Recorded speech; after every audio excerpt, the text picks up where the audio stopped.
تہجد کی ایک دعا۔ عن ابن عباس رضي الله عنه قال: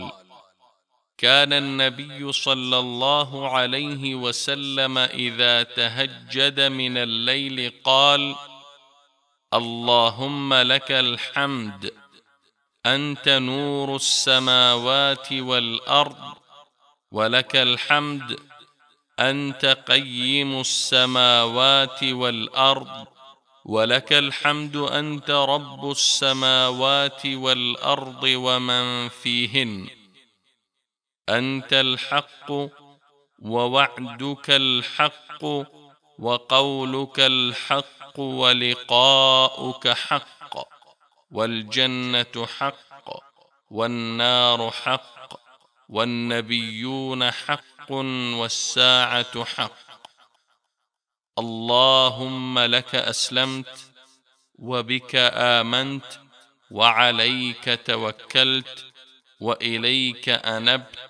وبك خاصمت وإليك حاكمت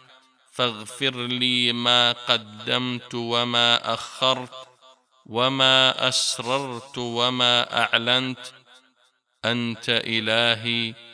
لا إله إلا أنت۔ صحیح بخاری حدیث نمبر 1120 اور صحیح مسلم حدیث نمبر 759۔ حضرت ابن عباس رضی اللہ عنہ نے بیان کیا کہ رسول اللہ صلی اللہ علیہ وسلم جب رات میں تہجد پڑھنے اٹھتے تو کہتے: اے اللہ، ہم تیرے ہی لیے ہے کہ تو آسمان و زمین کا نور ہے، ہم تیرے ہی لیے ہے کہ تو آسمان و زمین کا تھامنے والا ہے، ہم تیرے ہی لیے ہے کہ تو آسمان و زمین کا اور جو کچھ اس میں ہے سب کا رب ہے، تو سچ ہے، تیرا وعدہ سچا ہے اور تیرا قول سچا ہے، تیری ملاقات سچی ہے، جنت سچ ہے اور دوزخ سچ ہے،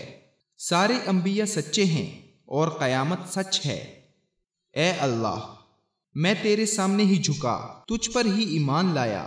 تجھ پر ہی بھروسہ کیا، تیری ہی طرف رجوع کیا، تیرے ہی سامنے اپنا جھگڑا پیش کرتا اور تجھ سے اپنا فیصلہ چاہتا ہوں، پس تو میری مغفرت کر دے اگلے پچھلے تمام گناہوں کی، جو میں نے چھپا کر کیے اور جو ظاہر کیے۔ تو ہی میرا معبود ہے، تیرے سوا اور کوئی معبود نہیں۔